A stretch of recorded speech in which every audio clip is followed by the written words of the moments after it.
Hello, welcome. I am Sophia and this is my channel, faeartssuff. Today I'm taking you with me on this painting process video. This is actually a painting I made a while ago. I sell prints of it when I do pop-ups, and I also recently ordered stickers as well. This is the third time of me cutting down this footage and attempting to edit this video. It has been a journey. The first time was with the different editing software, and I don't know what happened, but very long story short,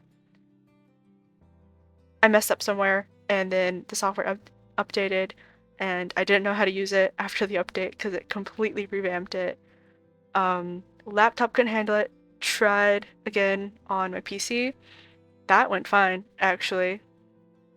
Almost finished the video, and then part of the motherboard got fried, and a bunch of other stuff happened because the motherboard was fried, and I lost all of my progress and had to start over. So here we are. It's finally happening. We're finally finishing this video. If you were wondering about supplies for this piece, I typically use 30% cotton acid-free hot pressed paper, and that's what I used here. I like the quality I can get for that price, and it interacts well whether I'm using more expensive professional grade supplies or if I'm using student grade. For the process so far, I've just been laying down a lot of watercolor to get it to a point of no white. I prefer painting over and underpainting. I think it's because I started doing art with acrylics long before I started using watercolor and gouache. So I placed yellow for the lighter areas, blue for the background and some of the shadows, and I placed red everywhere I was going to add some type of color and warmth in her face. I mostly used Arteza products. For the painting itself, I used the watercolor pencils, and for the sketch, and then I used the pan set with all the convenience colors for the base layers.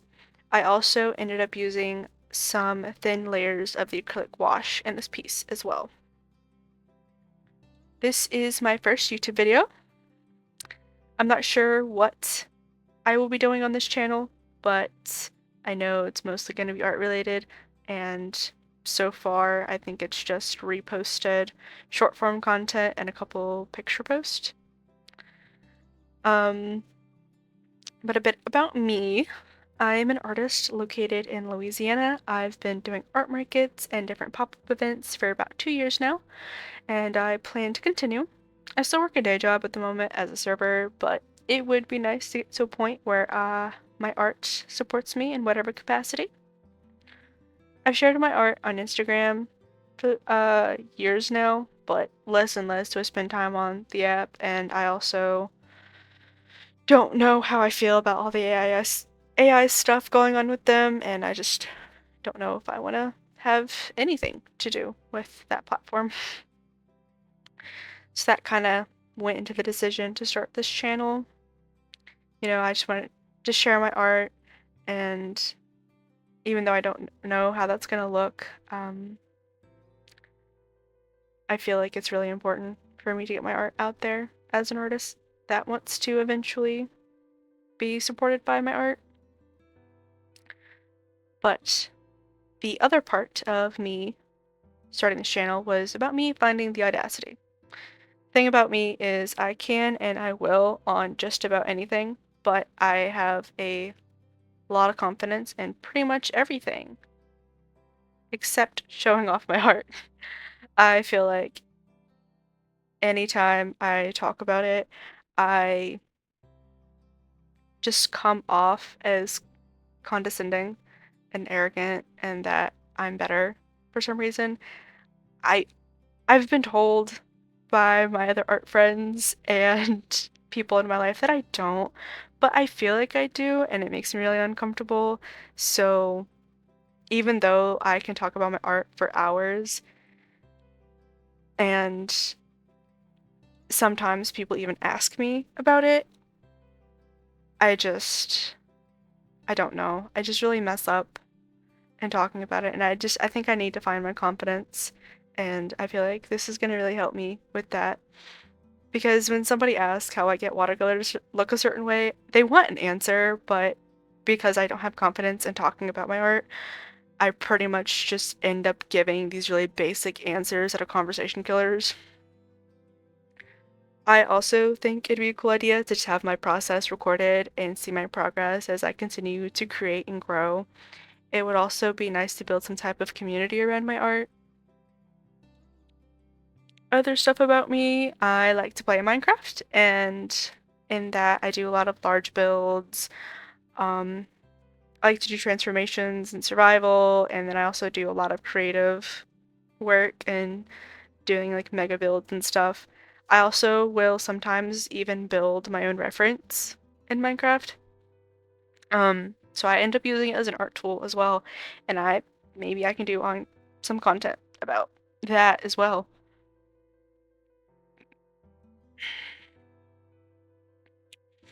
I've considered doing market vlogs since I've been doing them about 2 years now. I could probably show how I'm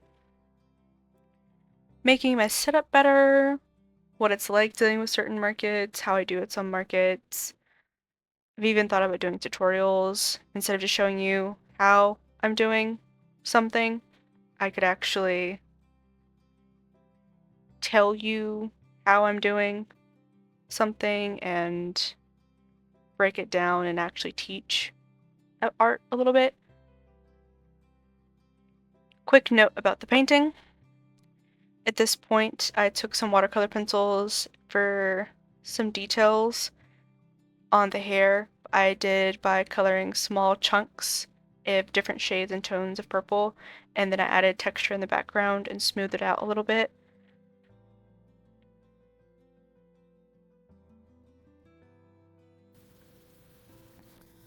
But you can still see the texture from using the color pencils, and I really like that. It's still visible on the print and the sticker. So,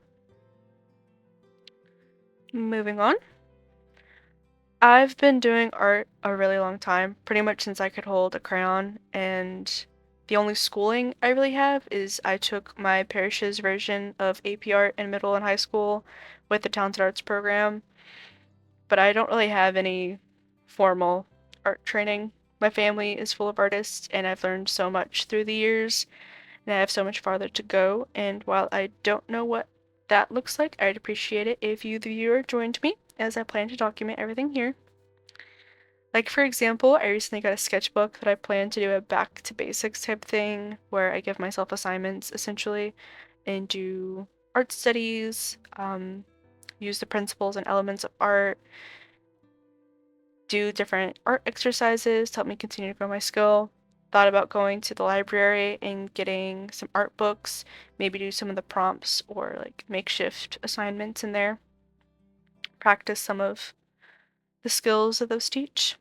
But like sky is the limit, and video creation is just yet another art form. Once I figure this out a bit more, it would be cool to play with the different transitions and animations, but just excited to see what I can do with video creation, and I hope I like it as much as I like other art forms. Just doing that little intro in the beginning of the video was really hard for me to figure out, but once I did, I was like super proud of it. I work with multiple medias, but watercolor is probably my favorite. This past October, I did Peachtober, and I kind of used it to get more practice with my watercolor since these past 3-ish years I've gotten into using more acrylic gouache and doing just like larger multimedia pieces instead of doing smaller watercolor stuff like I did for many years. It was really fun though. It just proved my love for it so much more. I ended up finishing, I did not end up finishing the month. I got sick really early on and I didn't want to get out of bed. Then after that, I had to rush and get ready for a market that was happening because I was sick. I didn't get to like work on Peachtober or prep for the market, and then it was just too much to do it all at once. And on top of that, I was also supposed to start the challenge at the end of September actually. I got everything planned out, but family emergency happened, so we weren't even in the state until like October 1st. So I didn't get my running start that I had planned on, and yeah, so I just did not end up finishing. But what I did do, I had a lot of fun with, and it was really great practice, and I'd love to do it again this year. Hopefully, I'd be able to finish this time. Also, in this past year, I refound my love for acrylics as I'm recording this voiceover. My current project is this coat rack shelf thing that I've had for years, but I'm painting it and I'm putting little dragonflies and some irises. I've also got these cool dragonfly hooks to replace like wooden pegs. And it's been a lot of fun. I'm using latex paint and the process is really nice, but it's also nice that I'm getting to create something I'm actually gonna keep and it's gonna live in my house because ever since I started doing markets, anything I create, it's either going to be turned into a print to be sold, or I'm going to sell the original, or both. So, I don't know. I like that I'm making something for myself for once. Especially because, like, before that, it was just stuff for school. And then a few years of not really doing anything because I was too busy with life. And brief period of time where I went to college. I've done a few projects through this past year with acrylics that I've been really enjoying. I have a lot of work in progresses that I've only abandoned because we were in the process of moving, but I really need to finish them. I've got one of them out on a table right now that I need to start as soon as I finish the coat rack, which I'm also doing a video of, so that one's going to be fun because we're going to change locations halfway through the video. Even though I have all of these like half-finished works, I've also started something new. In the time that I've been editing this video, I started a new project, finished it, and then also did another project simply out of like the leftover paint from that one. So I finished 2 paintings in the time it took me to edit this video. Um, so yeah, I need to work on my project management a little bit. Recently, I started to work on an old animation project that I did in high school in hopes of turning it into a comic. It's been fun to update the designs to my current style and skill level, also to like flesh out the story a bit more. I really hope I get to finish it, and I think I'll probably print it for like zine type stuff and do like mini issues and sell them at markets. Fun project to do something that's a cohesive story and get to use my poetry instead of just visuals for once. Most of January was just me turning existing paintings into stickers and getting them ready to be printed so I can start selling prints of them, which takes a lot of time and energy. Just turning things into stickers can take a few hours. One of them took like 8 hours spread over multiple days after work. But the end result was amazing, and I cannot wait to receive the physical copies. I also spent a lot of time working on like rebranding stuff. I kind of rushed the initial logo and like brand design for my business, and I never really went back to it. And since I'm trying to take this more seriously now and I'm starting the whole YouTube with it, I've decided to completely redo the logo, and I love it so much more now. It's still like a mushroom with eyeballs. It's cool. I like it, but it just looks so much cleaner and neat. And all of the branding material I've made for the channel, I did like the scrapbook design, which is really cool because it kind of brings in that I do like the multimedia pieces. It's been a really fun experience. I got to do like the YouTube banner and like the logo. Got my new business cards designed and ordered, just waiting for those in the mail. Um, so yeah. Thank you for watching. This whole painting took around 5-ish hours to complete, but was not done in one sitting. I actually took a week-long break at one point because when I was painting it, I actually was working 2 jobs. I was also doing regular physical therapy at the time and going to the gym. But I actually like taking a break, even if it's not a week. just even for a few hours, it allows me to come back and see the painting with fresh eyes, fix anything with the composition, really anything else using this painting as an example, like the eyes were crooked and then I fixed them later on when I came back. There was little planning also with this. It was just like a sketch I drew up at work one day and I thought it looked cool. Ended up really happy with the result. Saw a lot of the prints. Anyway, thank you for watching this video. If you watched all the way to the end and you liked it, it'd be cool if you could give it a like or left a comment. Let the algorithm know that you liked this content. Can't force you to, free will and all. I hope to have my next video out sometime next week. I'm gonna have to figure out like a posting schedule and whatnot. Anyway, have a nice day. Until next time. Bye!